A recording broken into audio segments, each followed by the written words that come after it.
Welcome to Granny's Justice, a place where secrets are spoken and silence finally ends. My name is Evelyn Rose Carter, and my story begins with silence. Silence of a heart that gave everything and received nothing in return. Played barefoot until the church bells rang at dusk. My childhood was simple, poor perhaps, but full of dreams stitched together by my mother's laughter and my father's rough, calloused hands. Back then, I promised myself one thing. When I had children, they would never know hunger, never feel cold, never go to sleep with empty hands. And when my daughter came into this world, I kept that promise. Her name was Amelia. My Amelia. She was my reason to breathe, my reason to keep moving forward when the nights grew unbearably long and the days felt harsh and unkind. I worked double shifts in diners, scrubbing dishes until my fingers bled, forcing smiles at strangers while my own bones ached with exhaustion. Every coin I saved, every meal I skipped, every whispered prayer in the darkness, it was all for her. I wanted Amelia to rise higher than I ever could, to touch the dreams that had been denied to me, and she did. She became a doctor. My proudest moment was seeing her in that white coat, her name stitched across the pocket like a crown of honor. But pride can break your heart, because the very child for whom I sacrificed everything was the one who abandoned me. Amelia told me I was a burden, an inconvenience to her new life, her new family, her shining future. And so, she left me in a nursing home. 4 walls, a narrow bed, strangers with tired, hollow eyes. That was all I had left. Do you know what it feels like to hear the footsteps of your child walking away, knowing deep down they will never come back? That silence doesn't just linger in your ears, it burrows into your bones. But silence is not weakness. Sometimes, silence is the birthplace of storms. And the storm within me was only just beginning. The storm inside me was only beginning, but storms do not arrive overnight. They are born of years of silence, sacrifice, and promises left unkept. The nursing home smelled of bleach and fading hope. Hallways echoed with coughs, the squeak of wheelchairs, and nurses whispering shift reports. In the small corner of my room there was only one sound that mattered, the scratch of my pen against old paper. I wrote because words were all I had left. My voice had been swallowed by Amelia's silence, my dignity taken by her rejection. Paper, at least, still listened. The pen trembled in my hand, but the memories came steady, like a river long held back finally forcing its banks. If truth dies with me, I whispered to the page, then Amelia wins, and I cannot let her win. My story did not begin here, in this sterile cage of loneliness. It began decades earlier in a Georgia town where magnolia trees shaded the sidewalks and laughter carried farther than gossip. Back then my hands were not yet worn from labor, and the world felt large with possibility. I was 19. The world called me reckless, foolish, too young to raise a child. But the first time Amelia's tiny fingers curled around mine, I felt older than any mountain. In that instant I vowed, you will never know hunger, you will never know cold, you will never fall asleep with empty hands. So I worked. God, how I worked. I served burnt coffee at 3 a.m. 2 men who came for cheap comfort. I folded other people's shirts in the laundry while my daughter's shoes wore holes. On Sundays I scrubbed the church floors until my knees bled. Every blister was a step toward Amelia's future. Every skipped meal, a brick in the house I was building for her, out of pieces of my own life. She was bright. At 5 she wondered why the stars looked like pinholes in the sky. At 10 she told me she wanted to heal people. At 16 she traded disco lights for anatomy books and stayed up while other girls danced. Each small truth about her swelled my chest with pride. That's my girl, I whispered. She will go farther than I ever dreamed. Pride is a dangerous drug. It blinds you to the hairline cracks forming beneath the plaster. When Amelia entered medical school, my body had already begun to betray me. My back bent, my hair silvered, but I worked 3 jobs to pay her tuition. I told myself it was worth it. Every ache, every sacrifice. Then she became a doctor. I remember the day as if it were a kept photograph. Her white coat, her name stitched across the pocket, Dr. Amelia Carter. My hands shook as I clapped. Tears blurred my vision. We did it, I told myself. We did it together. Life, however, has a way of twisting victory into something bitter. The first time she said, "You're holding me back," I passed it off as stress. Doctors are under pressure, I thought. I forgave her words. The second time, her eyes were cold. The third time she did not call me Mama, she called me Evelyn. Names matter. When your child stops calling you Mama, it is more than distance. It is an opening of hostilities. Distance grows into indifference, and indifference hardens into a blade. Not long after, I was no longer in my home. I was here, 4 walls, a narrow bed, strangers with tired faces. The silence in this place laughs at you, as if your life were a joke the world forgot to find funny. But tonight I write. I write because my story is not finished. My storm is still gathering, and when it breaks, the world will remember Evelyn Rose Carter. I turn the page, and the past I remember the ragged lullabies, the winter nights when we huddled under threadbare blankets, the way I counted pennies like prayers. I remember the smell of baking bread in a neighbor's kitchen, and the ache of not being able to give my child the same. I remember the small triumphs, Amelia's first A in school, the science fair ribbon she pressed into my hand, the night she read aloud from a medical journal with a seriousness far beyond her years. There were also the small, corrosive moments I failed to see, the way she flinched when I reached to kiss her forehead, the hurried phone calls that ended when I entered the room, the curt replies that felt less like the haste of a busy life and more like the closing of a door. I tried to keep up. I learned to hide my exhaustion with a practiced smile. I learned to let the hurt slip into a private drawer, opening it only to write. The diary became my witness, my confidant. It accepted my shame and my stubborn hope without judgment.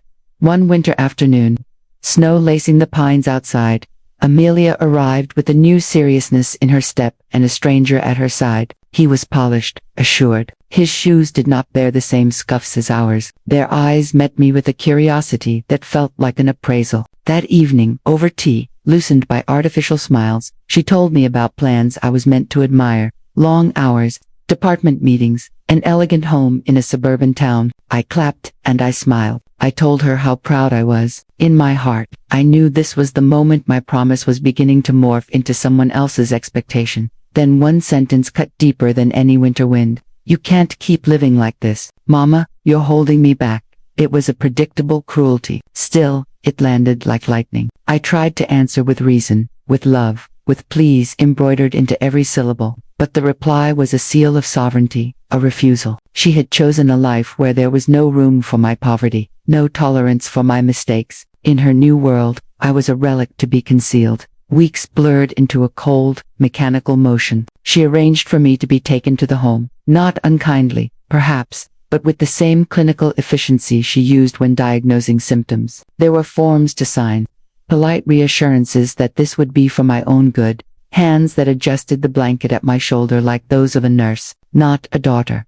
The first night here, I pressed my forehead to the window and watched a red taillight disappear into the dark. I waited for a knock, a call, anything that would tell me this had been a mistake. The knock never came. The phone never rang. The taillight was gone. At mealtimes I watched families who came with laughter like sunlight. They sat close, hands touching, eyes warm. I folded my napkin like an unread letter. Once, a child reached for my hand and smiled at me as if I were a storybook grandmother come to life. For a breath I felt lighter, but the moment slipped away like steam. So I returned to my pages. I catalogued the betrayals and the small mercies, the names of the nurses who treated me kindly, and the dates the doctors came for routine checks. I write down the sound of the kettle boiling in the morning, the way the blinds catch the sun at noon, the hollow rhythm of the clock at night. I write to keep proof that I existed outside of somebody else's schedule. I write to build a map of myself so that when the storm breaks, it will have a place to land, not scattered,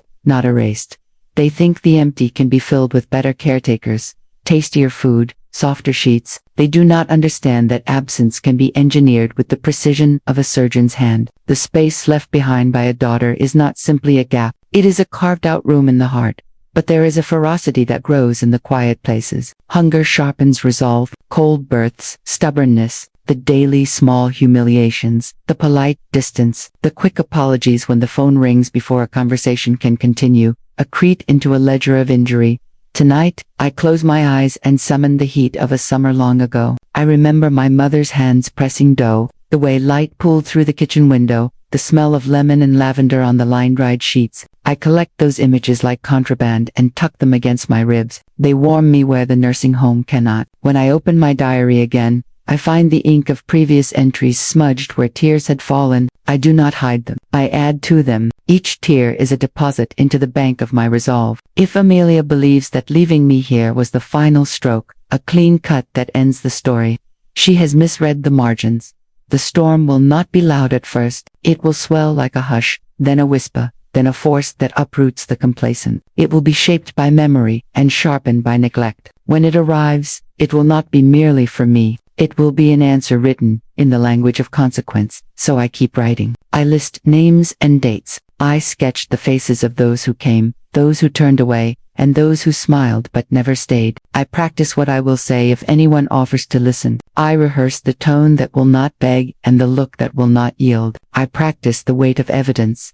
For a long time, I had equated love with sacrifice. I believed that giving until nothing remained was proof of devotion. Now I understand another truth. Sacrifice without reciprocity sows a soil where resentment grows wild. Love must be tended, or it becomes something else entirely. Outside, the magnolia trees stand patient and indifferent. Their blossoms fall, white and soft, onto sidewalks that do not notice them. I imagine Amelia beneath those trees, polished, hurried, life arranged neatly. I imagine her walking past the fallen petals without seeing them. In that imagining, I feel a cold clarity, not the brittle anger that would make me strike back blindly, but a meticulous resolve, like a craftsman choosing the right tool. I will not be anonymous. I will not be a footnote in the life she builds for herself. The diary records what my voice cannot reach across one daughter's new silence. I will make sure the record remains. Tonight, the lights of this room are dim. The clock clicks with indifferent precision. My hand hovers over the paper, the pen poised like a small weapon. The storm gathers strength in my chest, but it is still not a tempest. It is a promise, held steady and deliberate. Revenge is not taken in haste. It is cooked slowly, each hour, a patient simmer until the aroma fills every corner of the enemy's life. After Jacobs left that night, I could not sleep. The recorder's red light flashed in my mind like a small, stubborn truth. My voice was captured, and for the first time in years I felt visible. I lay awake, staring at the ceiling, whispering to myself, "This is just the beginning, Evelyn, just the beginning."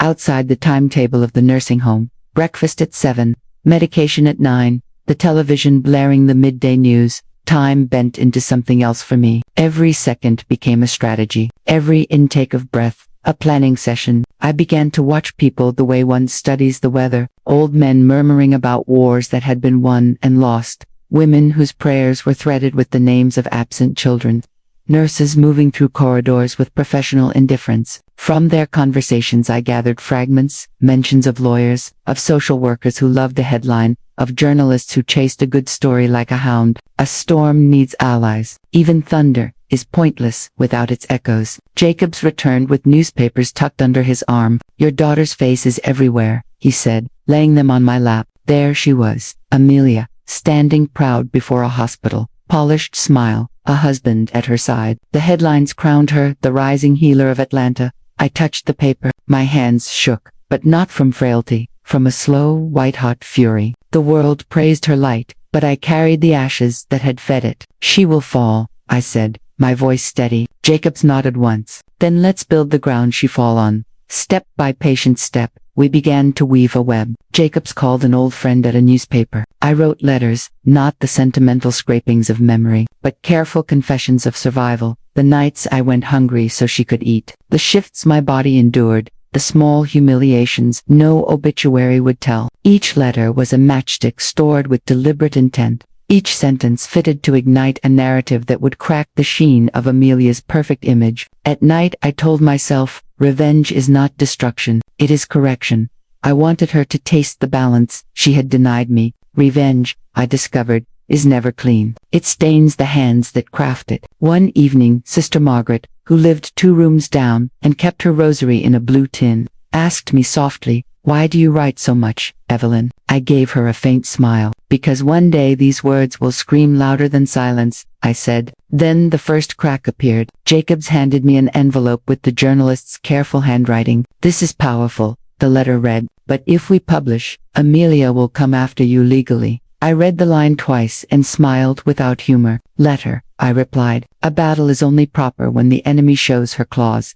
The thought of facing my daughter, my Amelia, the child I had raised with my blood and my bones in a courtroom, split me for a moment. Shame and shame's twin, memory, crowded my chest. But then I remembered the nights I had swallowed hunger while she dined comfortably. Tears hardened into a resolve as cold and implacable as steel. This is not merely revenge, I told Jacobs, the words tasting like a verdict. This is justice wearing my face. That night, the wind outside howled as if answering me. I pressed my palm to the cold glass of the window and whispered into the dark, Amelia, Mama is coming, and she is not bringing love this time. Revenge is like fire. If you nurture it carefully, it gives you warmth, but once unleashed, it consumes everything in its path. The journalist's name was Daniel Hayes, a man in his late 50s, his tired eyes heavy with years of watching lies paraded as truths. Jacobs trusted him, and that was enough for me.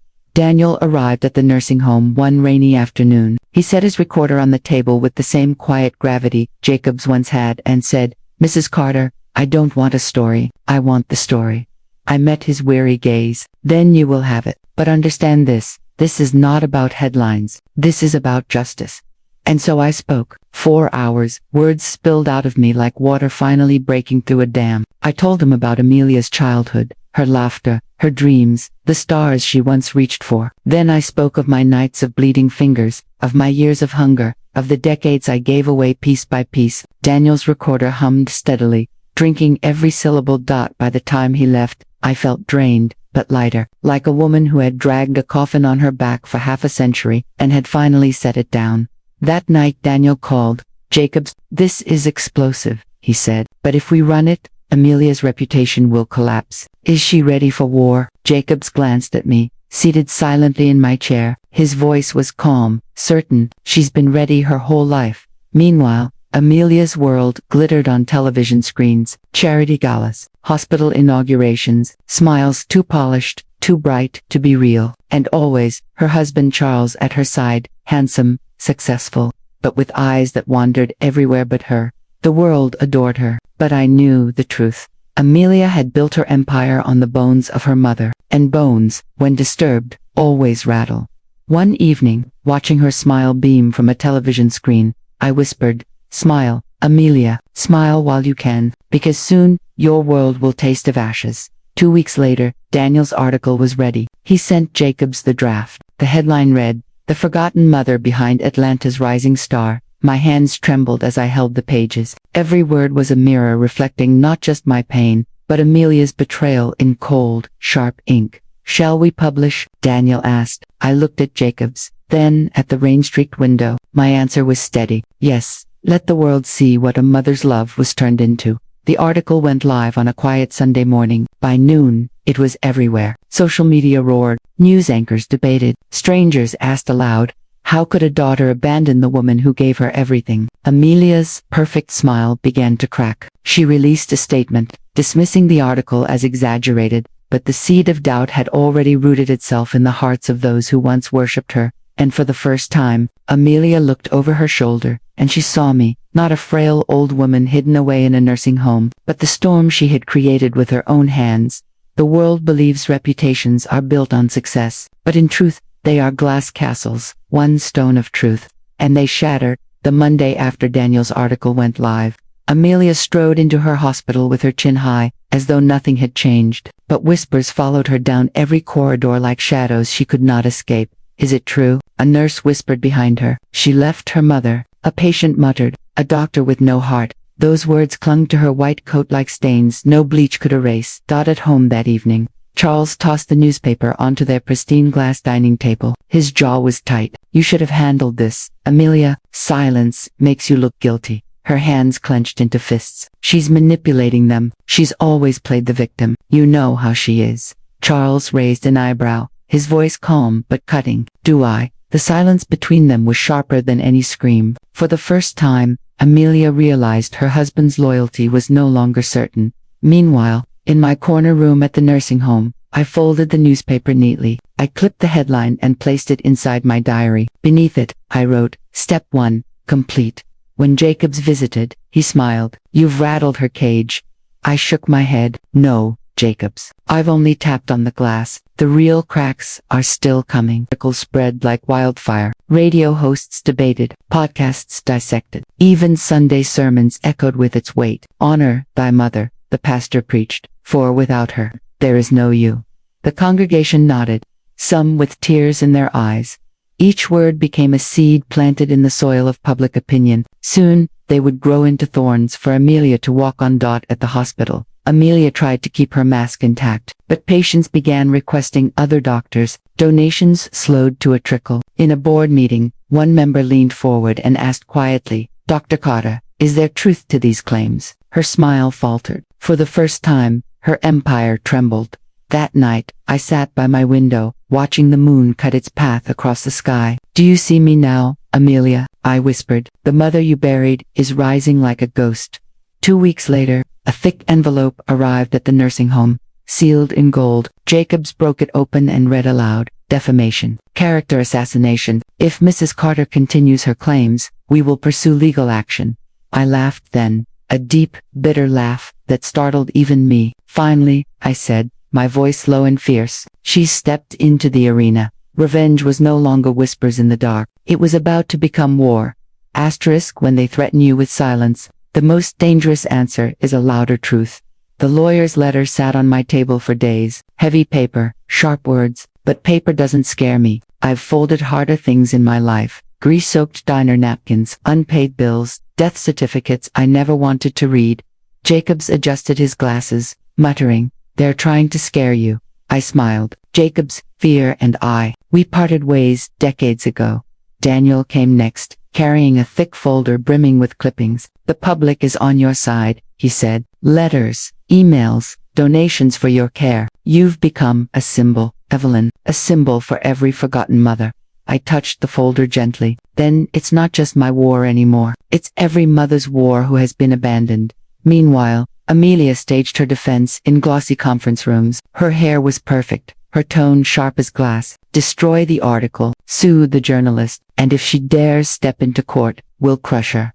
Charles sat quietly in the corner, scrolling his phone, his silence heavier than any accusation. Amelia was fighting not just the world, but her own unraveling marriage. Back in the nursing home, I prepared. Every diary page was copied, every recording duplicated. I whispered to Jacobs, if they burn me, let the ashes tell the story. One evening, I sat beside Sister Margaret. She held my hand. Evelyn, do you really want this war? Courts are cruel. I looked into her weary eyes and replied, cruelty is nothing new to me, Margaret, but this time, cruelty will be mine.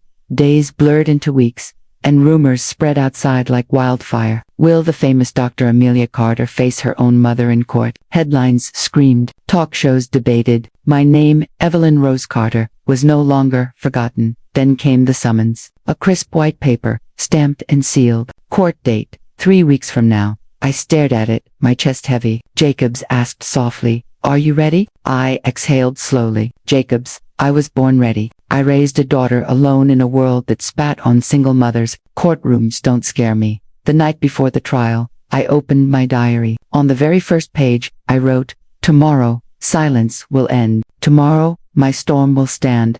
And when morning came, the world watched as a frail old woman in a faded blue dress, carrying nothing but truth, walked into the courthouse. Across the room, Amelia sat, wrapped in silk and pride. 2 worlds, 1 battlefield. The gavel struck. Court is in session, and my war truly began. Asterisk, courtrooms are not temples of truth. They are battlefields where truth and lies, where the same armor, only the stronger, survives. The wooden benches creaked as the gallery filled. Journalists scratched furiously at cameras flashed outside the heavy doors, and whispers swirled in the air like smoke. A mother against her own daughter. I sat at the plaintiff's table, my faded blue dress neatly pressed, my diary clutched as if it were scripture. Beside me, Jacobs tugged nervously at his tie. From the back row, Daniel gave a single nod, his steady eyes reminding me that I was not alone. Across the aisle, Amelia swept in like royalty, a silk suit, pearls gleaming at her throat, Charles trailing at her side. 3 lawyers spread files and laptops before her like shields raised for war. Our eyes met. Hers were steel, mine were fire. For the first time, she did not look like my daughter. She looked like my enemy. The judge, gray-head stern, struck the gavel. This court will hear the matter of Carter versus Carter, allegations of abandonment, emotional neglect, and defamation. The words cracked like thunder. My last name, her last name, bound together, now locked in combat before the law. Amelia's lawyer rose first, voice smooth, polished. Your Honor, this is a case of slander. My client, Dr. Amelia Carter, has dedicated her life to healing others. These accusations are exaggerated tales from an elderly woman, stories twisted by confusion and bitterness. A murmur rippled through the courtroom. Jacobs stiffened, but I leaned forward, my voice steady and clear. Your Honor, if truth is slander, then let us all be guilty. The judge's brow twitched, the smallest flicker of interest. Proceed, he ordered. Jacobs rose, his hands trembling as he held a stack of papers. We present Exhibit A. The diaries of Mrs. Evelyn Rose Carter, detailed record spanning 5 decades, documenting her sacrifices for her daughter. The bailiff carried the leather-bound volumes to the bench. Gasps whispered through the room as the yellowed pages caught the light. Ink faded but fierce. My truth had weight now, not only in memory, but in ink and paper. Amelia's lawyer scoffed. Old journals, written without witnesses. Sentimental ramblings, nothing more. I raised my head. Then let us play the tapes. Jacobs pressed a button. The recorder clicked, then hummed. My voice poured into the room, raw, cracked, alive. I skipped meals so she could eat. I froze in winters so she could stay warm. I bled in silence so she could rise. The words split the air like lightning. Amelia's face stiffened. For a heartbeat, she was not a doctor, not a rising star, not a wife. She was simply a daughter caught in her mother's storm. The judge leaned back, eyes unreadable. We will reassess for today. Tomorrow, Dr. Carter will respond. The gavel fell. The war had only just begun. Asterisk the day truth rises. Lies sharpen their claws. But even the sharpest claws break against stone. The next morning, the courtroom hummed louder than before. Reporters thrust microphones into lawyers' faces. Television vans clogged the street outside, and across every glowing screen the headline blazed. Mother versus daughter, the trial that could break a legacy. I walked in slowly, my diary pressed to my chest. Across the room, Amelia already sat at the defense table. Her lawyers gathered like soldiers around their queen. She looked beautiful, untouchable, but her eyes betrayed the toll of sleepless nights. The judge raised his gavel. This court will resume. Dr. Carter, you may respond. Amelia's lead attorney rose, tall and polished. Your Honor, yesterday we heard emotional recollections, unverified, uncorroborated, written in solitude. Today, we present reality. Screens flickered on at the side of the courtroom. Photographs filled the room. Amelia cutting ribbons at hospitals, smiling with patients, signing checks at charity galas. Applause from past events played faintly in the background. This, the lawyer declared, is the life of a woman dedicated to saving others. Whispers rippled through the benches. Some nodded, visibly impressed. I sat still, my hand tight on my diary. Appearances had always been Amelia's weapon, but even the sharpest blades dull with use. Then came testimonies. A hospital board member praised. Dr. Carter raised funds that saved hundreds of lives. A patient testified tearfully. She treated me when no one else would. The lawyer smiled triumphantly. This is no monster. This is a healer. Jacobs leaned close and whispered, "They're painting her a saint." I murmured back, "Saints don't abandon their creators." When my turn came, I rose. My legs trembled, but my voice did not. "Yes," I said clearly. "She saved strangers. She smiled for cameras. She built an empire of kindness. But tell me, Your Honor, what is the value of a kingdom if its queen poisons her own blood?" Gasps surged across the benches. Amelia's jaw tightened. For the first time, her lawyer faltered, his practiced words stuck in his throat. I raised my diary high. Here are 50 years of pages. Blood, sweat, starvation, sacrifice. Every night I wrote while she slept under a roof I paid for. These pages fed her, clothed her, carried her, and now they condemn her. The judge studied the stack of volumes, his voice grave. "We will examine them." His tone carried weight. Amelia's face paled, but she was not finished. Her lawyer stood again, regaining his poise. "If we are to examine Mrs. Carter's writings, then we must also examine her mind. This is a case of bitterness, not truth." He gestured toward a psychiatrist waiting at the side.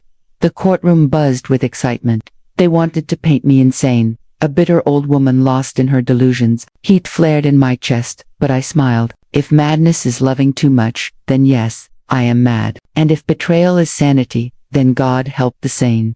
The judge slammed the gavel, but the room was alive, crackling with tension, past against present, mother against daughter, truth against pretense. The trial adjourned. Outside, cameras swarmed. Amelia, did you abandon your mother? Is the article true? Her lips formed careful words, but her eyes betrayed her. Fear had finally found her, and I, lying back on my narrow nursing home bed, whispered to the night, Step 2, complete, lies are like glass, beautiful, reflective, but fragile. Truth doesn't need to strike hard, it only needs to strike once.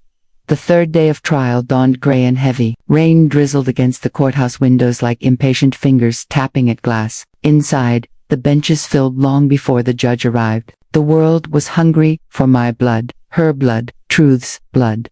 Amelia's lawyer rose first. Your Honor, we request to cross-examine Mrs. Carter.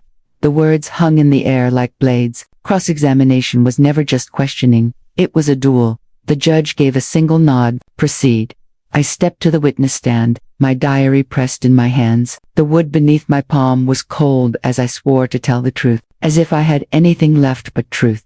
The lawyer adjusted his glasses. Mrs. Carter, do you admit that your daughter is a respected doctor who has saved countless lives? I met his gaze. I admit she healed strangers. But, Your Honor, saving strangers does not erase the crime of abandoning one's own mother. Gasps fluttered across the benches. The lawyer pressed harder. Mrs. Carter, do you have medical proof that you were neglected? Jacob slid a file across the table. We submit medical records showing untreated conditions during the period she was under Dr. Carter's care.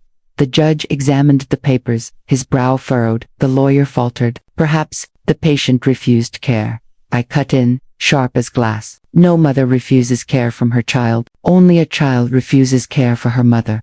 The whispers spread like sparks in dry grass. Amelia shifted in her chair, her knuckles bone white against the table. Her mask of calm was beginning to fracture, line by line. The lawyer pivoted. Mrs. Carter, isn't it true you struggled financially because of your own choices, because you refused to be married, because you refused help? My throat tightened, but my voice held. Yes, I chose to stay alone. I chose to fight. I chose to raise my daughter with dignity, rather than sell my soul for comfort. That is not failure. That is motherhood. The judge's gaze softened, just slightly. Amelia's lawyer looked unsettled, and then Jacob's rose again. His voice carried, Your Honor, we have a witness. The courtroom doors creaked open. A woman walked in, gray hair trembling around her face, hands unsteady, eyes brimming with unspilled tears. My name is Clara Johnson, she said, her voice fragile but steady. I shared a room with Mrs. Carter at the nursing home. I saw her waiting. I saw her crying when her daughter never came. The courtroom froze. Amelia's eyes widened. Charles shifted uncomfortably at her side. Clara went on, voice breaking. I remember her whispering, maybe tomorrow Amelia will visit, but tomorrow never came. Tears slid down my face, not weakness, but release. The truth was no longer mine alone. It had taken root in other voices now. The judge nodded gravely. This testimony will be recorded. The gavel struck. The day ended with Amelia's mask in shattered pieces. But the war was far from over. Desperation is the last mask of power. When the mighty begin to stumble, their roar becomes a cry. The fourth day of trial opened under a restless sky. Outside the courthouse steps overflowed with protesters. Some held signs that read, Honor your mother, while others defended Amelia as a savior of lives. Their voices clashed like storm winds, neither side willing to yield. Inside, the tension pressed down like a weight. The judge entered, stern and silent, and called the session to order. Dr. Carter, you may take the stand. Amelia rose. Her silk suit gleamed, her pearls catching the light, but her hands betrayed her. They shook as she placed them on the Bible. Even her oath trembled before the court. Her lawyer asked the first question, Dr. Carter, do you love your mother? Her voice cracked, then steadied. Of course I do. I have always loved her. I leaned forward, my words cutting through the silence. Love does not abandon. Love does not forget. Love does not hide behind lawyers. The judge struck the gavel. Mrs. Carter, please. But the words had already landed. slicing through the courtroom like glass. Her lawyer hurried on. Dr. Carter, is it true you provided financial support to your mother? Amelia nodded quickly, too quickly. Yes, I sent her money. I ensured she had a roof, food, care. Jacobs rose at once. Your Honor, we request Exhibit B bank statements from the last 15 years. The clerk delivered them. The judge flipped through page after page. His brow deepened with every turn. Finally, he looked up. There are no deposits from Dr. Carter. Not one. The courtroom gasped. Cameras clicked like gunfire. Amelia's face drained of color. There must be some mistake, she stammered, but mistakes do not last 15 years. At the defense table, Charles shifted uneasily. For the first time, he looked at me not with pity, but with something closer to respect. He had married Amelia's mask. Now, he was meeting her shadow. Amelia snapped, her voice jagged. She's lying. She's been lying for years. She hated me because I succeeded where she failed. Her words were sharp, but their edges dripped desperation. I rose slowly, my voice steady as stone. If I hated you, Amelia, I would not have starved so you could eat. If I hated you, I would not have bled my fingers sewing dresses for your schooling. Hate does not build. Hate destroys. And I built you. A heavy silence fell. Even the judge's pen stilled above the page. Amelia's lips moved, but no sound followed. For the first time, her empire had no words. The judge cleared his throat. This court will recess for the day. Tomorrow, we will hear final submissions. The gavel struck, echoing like thunder. As I walked out, the crowd parted. Some whispered, "That's Hertha, mother who stood against her daughter." Others reached for my hand, pressing it with tears in their eyes. For the first time in decades, I was not invisible. But inside Amelia's tinted car, her scream rattled the glass. "I will destroy her," she shouted at Charles. Charles did not answer. He only stared at the rain, silent as judgment itself. A courtroom is not where truth is born. It is where truth is tested, burned, and if it survives the fire, it becomes eternal. The fifth day of trial dawned beneath a sunless sky. Outside the courthouse, reporters clustered like an army, their cameras raised like weapons, their microphones thrust forward like arrows. The very air carried the taste of judgment. Inside, the judge's gavel struck. Today, we will hear final submissions from both sides. Then the court will deliberate. Amelia's lawyer rose first, his voice polished and rehearsed to perfection. Your Honor, the defense asks you to remember Dr. Amelia Carter, not as a villain, but as a healer. She has built hospitals, saved countless lives, donated millions. Is it fair? He paused for effect. Is it just to tarnish such a legacy with private grievances? He gestured toward Amelia. She sat with perfect posture, her silk suit glowing under the lights, her smile forced yet carefully fixed. My client's only crime is her success. And in a world that punishes ambitious women, perhaps that is the true injustice. His words dripped like honey, sweet, dangerous. A few jurors nodded faintly, but honey cannot mask the rot beneath. Then, it was our turn. Jacobs stood tall, his voice steady. Your Honor, what we presented this week are not mere stories. They are records, medical, financial, testimonial, and every one of them screams the same word, abandonment. He stepped aside, but no one can speak for Mrs. Carter better than Mrs. Carter herself. My hands trembled as I rose, but my voice carried fire. Your Honor, I do not deny Amelia's hospitals. I do not deny her patients. But I stand here as the patient she abandoned. I stand here as the wound she refused to heal.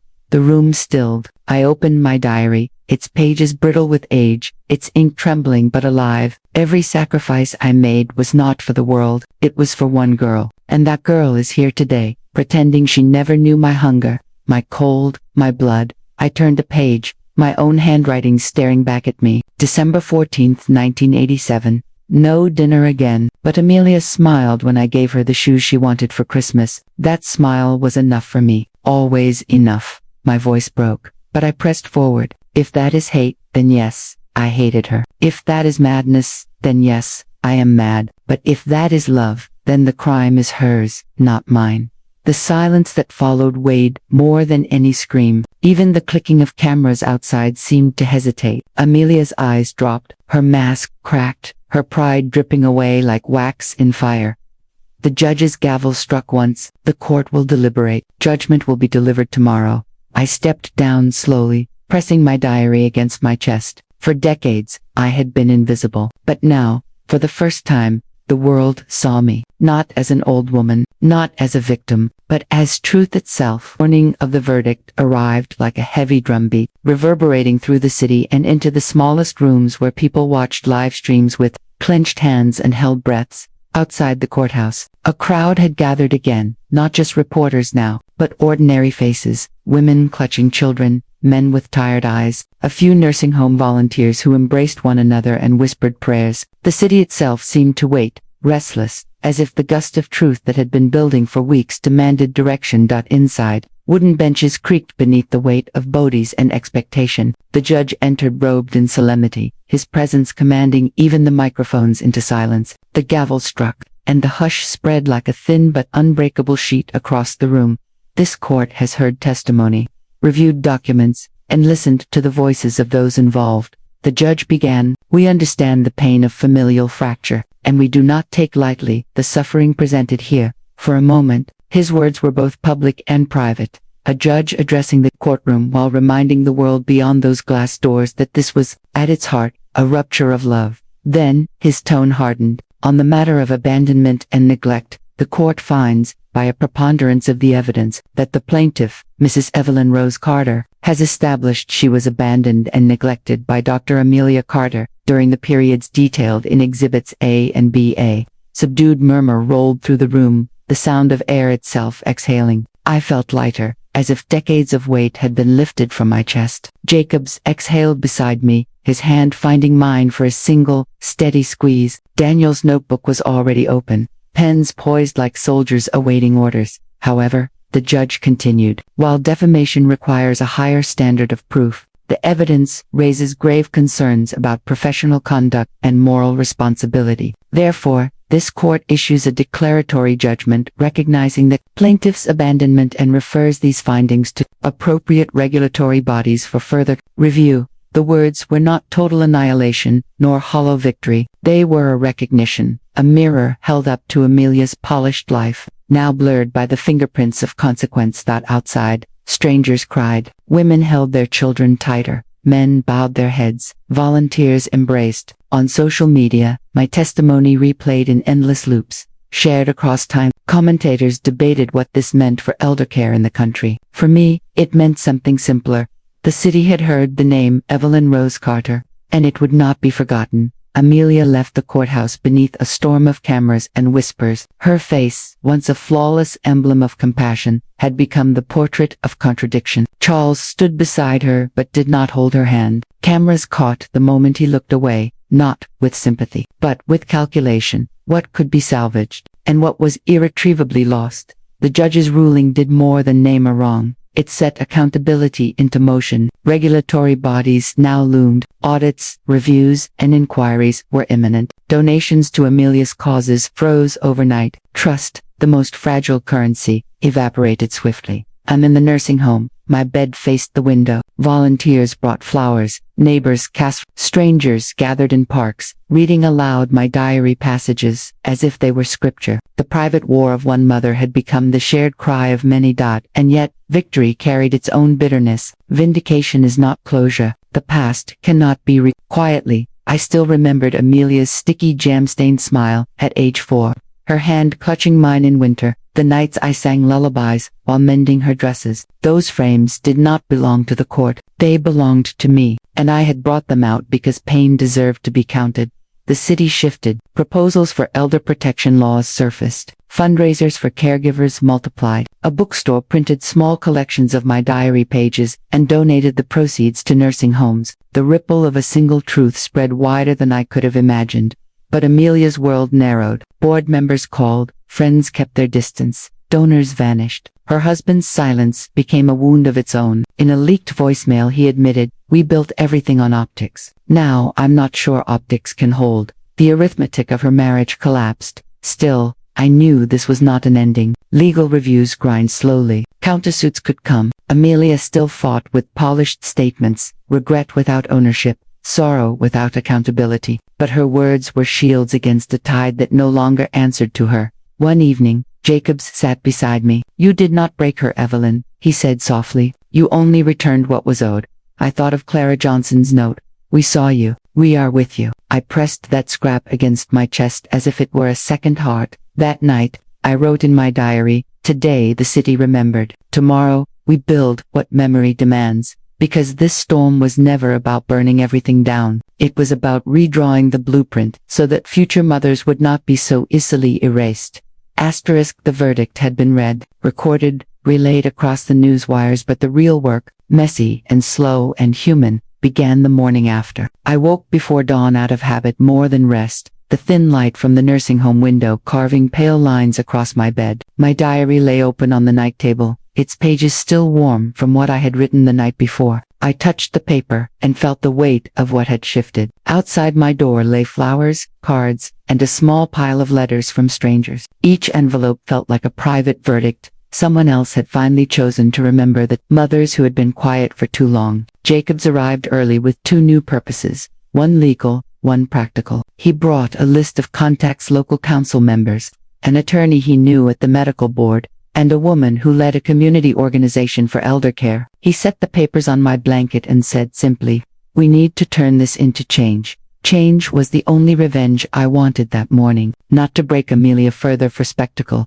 but to make sure no other mother was swept into the quiet I had known. Our first meeting was small, held in a borrowed church basement where folding chairs made a circle and coffee steamed in a pot that refused to be elegant. Clara Johnson came, her eyes bright with a mixture of triumph and sorrow. Two volunteers from the nursing home joined us, a reporter from a local paper, and a young social worker named Priya, who carried her notes like prayers. We drafted petitions. We called the council offices and asked for time on the agenda. We gathered data from the nursing home staffing ratios, incident reports, the thin ledger where volunteers tracked which residents received extra blankets in winter. Each humble page tugged a thread that connected the private to the public. Daniel wrote a piece that was not courtroom drama but a slow, intimate profile of a mother's life. Small sacrifices, long silences, nights folded into nothing. It did not scream, it simply placed images, one after another, until the public could not help but see what had always been in front of them. We began meeting with council members. I sat in rooms where men and women in suits listened, and then asked practical questions. What would this cost? Who would run the programs? How would oversight be enforced? They wrote down numbers and time, but they also listened when Clara said, "Plain as daylight, if you make rules but don't fund them, you've performed a kindness to your conscience, not to the people." Within weeks, a proposal took shape, a small county grant to subsidize caregiver training, mandatory reporting of elder neglect at long-term care facilities, a hotline to connect families with mediation services before matters hardened into lawsuits. The language was not grand, but it was possible. Policy alone, however, would not unmake reputations or soothe the daily indignities baked into Amelia's practice. That work required pressure, regulatory follow-ups, malpractice reviews, and sustained public attention until audits were scheduled and faculty reviews convened. The medical board moved faster than any of us expected. A preliminary inquiry opened within a month. I was asked to provide copies of my diaries, to sit for interviews, to permit medical experts to review the records we had submitted. Public scrutiny, once released, spun its own machinery. Amelia fought back in the ways she knew best, with lawyers and statements that calibrated regret precisely to deflect blame. "I am committed to patient care," she repeated carefully. But in private threads, in leaked emails,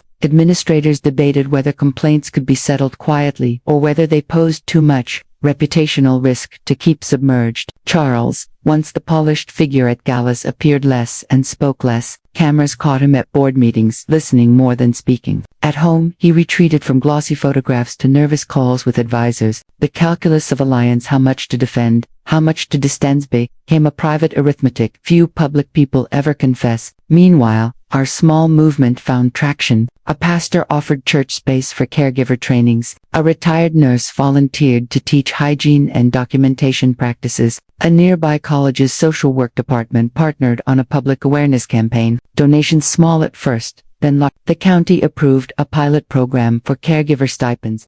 I was not comfortable with attention. Reporters wanted statements. Cameras wanted a face. Talk shows wanted a performance that could be clipped into sound bites. I declined most invitations. When I did speak, it was by professional invitation. a panel at the social work department, a round table with the county health director, and once, a quiet session with caregivers where people cried openly and then began making lists of what practical support would look like. Harder moments came. A short, formal letter arrived from Amelia's lawyers threatening appeals and countersuits. Predictable, but heavy legal anger always feels like power. I handed the letter to Jacobs. He thumbed through it and said, "They can stall. They can claw at the edges, but law built on facts finds it hard to deny them." There were quieter victories. The nursing home that had felt like a cage began to hum with new volunteers, better documentation routines that meant fewer missed medications, and a tiny grant that bought warmer blankets for winter. Small things, practical things, changes that would never make headlines but would change the texture of a resident's day. Amelia's professional troubles continued. The board's review flagged several patient complaints for deeper inquiry. A former resident's family came forward with records that corroborated what Clara and I had described. A pattern once hidden behind grants and gala speeches surfaced in cold spreadsheets and dated emails. Temptations arrived, producers asking me to reenact testimony on camera, a book offer promising revenge and redemption in equal measure, talk of speaking tours that would more than cover my modest needs. I refused most of it. The riches of exposure felt too much like spectacle. I wanted repair, not performance. I allowed one thing, a small community reading of selected diary passages at the local library. We printed leaflets, and families came with their children. I read about December nights and worn shoes and the way Amelia used to lean her head against my shoulder in winters so cold we counted blankets like currency. People wept. Afterward, a group of young people organized a week of support at the nursing home, bringing board games and music. As months turned, the pressure around Amelia tightened in public and private ways. A malpractice review scheduled hearings. The hospital paused a promotion committee. Donors asked pointed questions. Each administrative step was not a public execution but a slow, accounting procedural, time-consuming, cumulative. My revenge had taken a second form, not just the court's recognition, but the institution's I had wanted the law to remember a mother. Instead, the law and the community remembered that mothers are not invisible ledger entries but living people deserving of dignity. One evening, in the quiet that often follows a day of news, I received a visitor I did not expect. Amelia's mom, a woman I had met only once at a hospital fundraiser, where our smiles had been the kind that hides everything. She sat in my small room and took both my hands. "I am sorry," she said. "I did not see. I thought success had replaced the need for our attention." It was not begging. It was a private confession. I did not answer immediately. What can be said after a lifetime? Still, I honored her humility. The movement I had helped ignite was not about vengeance alone. It had remade some people's capacity to notice, and noticing, in the end, is the first step toward repair.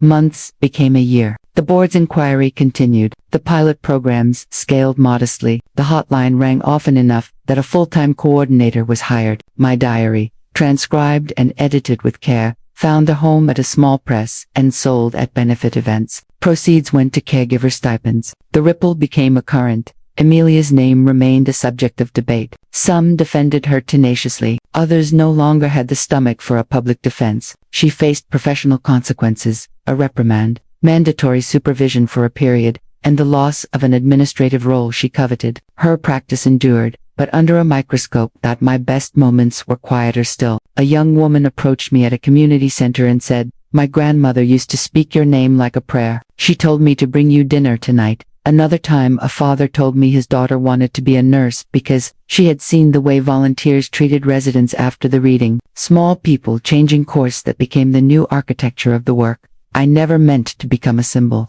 but symbols are made of people who insist on being seen. The judges had declared a legal truth. The community had begun to change a social practice. My diary was no longer a private ledger of loss. It had become a blueprint for how a town could remember and repair.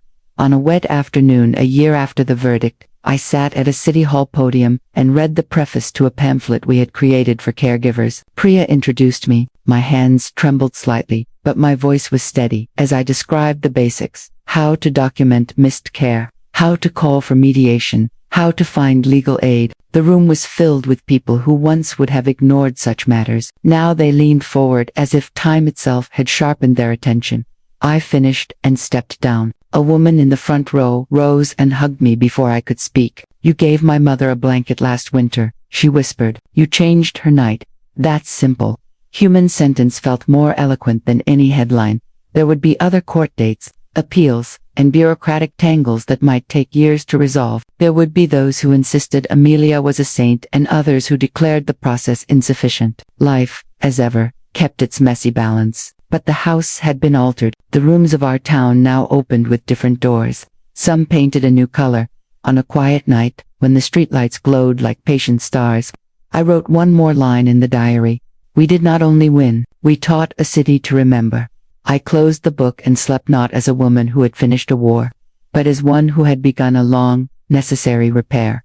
Asterisk, the city changed its tone. Where whispers once dismissed, the old voices now rose in rooms and on sidewalks demanding attention, funding, and law. In the weeks after the judgment, committees convened, phone lines glowed with volunteers, and small grants swelled into pilot programs. What we had started behaved like a living thing, slow, awkward, determined. I kept my days modest. Mornings belonged to the nursing home, checking morning meds, watching volunteers play checkers with men who had once been mechanics and farmers and now felt like stories, folded into their coats. Afternoons were for meetings, policy, funds, logistics. My handwriting, once cramped by fatigue and candlelight, relearned the steady loops of forms and petitions. Paperwork, I discovered, can be a form of prayer, precise, repetitive, intent on small mercy. Revenge carried a private contour. Some nights the victory tasted hollow, because the daughter I knew, the child who once ducked beneath my arm to keep warm, had been reduced to a public example of failure. Her fall did not restore the dinners I surrendered or the small warm moments I hoarded like currency. It only acknowledged them. Acknowledgement is not restoration, but it is the first plank in a bridge. Amelia retreated into a more consequential fight. The board's inquiry moved from preliminary to substantial review. Emails and patient records were read line by line. Colleagues who had once clapped at galas excused themselves from committees, citing conflicts. Her hospital began the slow ritual of internal redress. Letters reached me, some furious, some grateful, some confused. One, in a child's shaky hand, Grandma says, "Thank you for making the doctor see that old people are people too."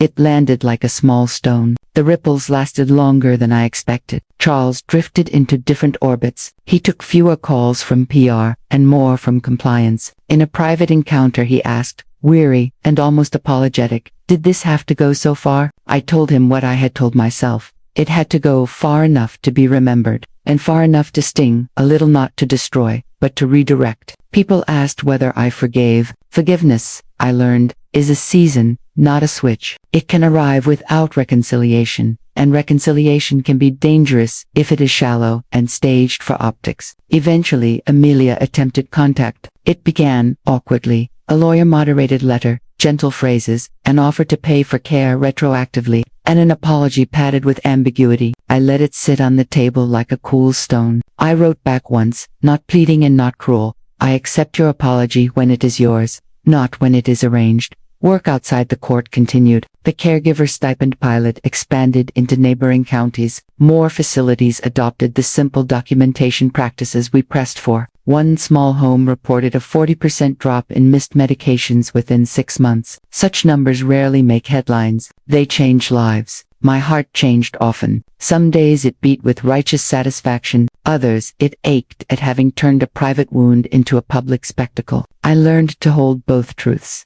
Some wounds must be aired, and airing them can wound others in return. One rainy afternoon, a young doctor in our volunteer group whispered, "Do you regret making her fall?" I thought for a long time. "I regret the pain," I said. "I do not regret the truth." People cannot fix what they cannot name. Months melted into a second winter. The pilots endured, then drew a state grant. The hotline gained staff. A modest foundation formed to support small elder care innovations, improbable ones. These practical outcomes became possible because one old woman chose to speak and others chose to listen. There were smaller endings, private ones. Clara Johnson moved into a room whose window caught the sunrise. She told me she dreamed more now. Dreams had room where only endurance had lived. volunteers began visiting with grandchildren. A man brought a harmonica and played songs that made the dining hall feel less like a schedule and more like a home. Amelia's life moved under different rules. The malpractice review resulted in mandated supervision and a public reprimand. More serious consequences hovered but demanded more proof and time. She continued to work, but every referral was checked twice. Every recommendation weighed against the memory of a judgment pronounced in open court. In public, people asked whether our story was a warning or an inspiration. I answered, both, a warning that systems favor optics over care, unless forced to change, a promise that ordinary people, when they speak, can tilt the scales toward decency. Near the anniversary of the verdict, we gathered at the municipal hall. Priya invited families, caregivers, and volunteers. The mayor read a proclamation, a day to honor caregivers, and a small fund to bolster the potline, modest, civic, exactly the kind of steady repair that matters. I spoke last, nothing dramatic, only of dinners given away, of nights sewn into coats, of the small arithmetic of parenting that once cost me heat and sleep. I closed with a plea, look after your elders, notice them, name them, the rest we will do together. People clapped honestly, some clapped with tears. Our movement had become habit-forming, rather than headline-driven, a better fate than spectacle. As the event ended, a young volunteer asked me to record a short message for their campaign video. I agreed, not for fame, but because stories reach corners our feet cannot. I sat before a modest camera and said simply, notice, name, care. The clip traveled far. People used it before holidays, calling aging parents, arranging visits, checking pills and appointments. That small ripple continued. It was not a single conclusion, but the start of countless small acts. On a personal note, I planted a rosemary bush by the nursing home entrance. My mother once said rosemary was for remembrance. It grew stubbornly, small green teeth, pushing through soil trodden too long. Each week I watered it, one patient act among many, ordinary and necessary. The last stretch of my story is not a cinematic unmasking, or a prison door slamming shut. It is a series of chairs around tables, of phone calls and policy drafts, of slow meetings that add up. It is less glamorous and more durable, the architecture of social change. People still ask if I am satisfied. Satisfaction is complicated. The declaratory judgment and the policy shifts were victories, not absolution. They demonstrated that truth, once named, can insist on change. That is enough to begin building again. On the day I finally closed my diary, not by burning it, but by binding its loose pages with a new ribbon, I paused and whispered thanks to the past and to the people who stepped forward. Thank you for being loud enough. Thank you for listening. Thank you for refusing to let the old be forgotten. If there is a final line to this long story, it is this: revenge can be narrow, but justice can be wide. I chose the wide path. I chose to build, not merely to break. In the ruins of what was denied to me, we raised rooms where care can live. I do not tell you this to celebrate my survival. Survival is communal. It demands that people notice, act, and legislate. It asks that we choose, sometimes painfully, between comfort and conscience. As the story closes, I imagine a future where a child growing up in a house like mine will never have to barter her mother's warmth for a coat. I imagine a town that remembers, not because scandal forces it to, but because remembrance is a habit practiced at every kitchen table. This is the end of my long, public-private storm. It left not only ash, but brick-small works of repair, policy changes, trained volunteers, and lives warmed by blankets and attention. That is what we built from grief. If you have walked with me this far, you have already done part of the work. You chose to listen. If you want to do more, call your council, visit a nursing home, donate to trained caregiver funds, ask about elder protections in your community. Small acts collect like rain until they can feed a garden. And if my voice moved, the slow architecture of repair, appealed you, one more simple thing: like, subscribe, share, tell someone, tell many. Stories are engines. They run better when you press them into motion. Thank you for listening. Keep noticing, keep building.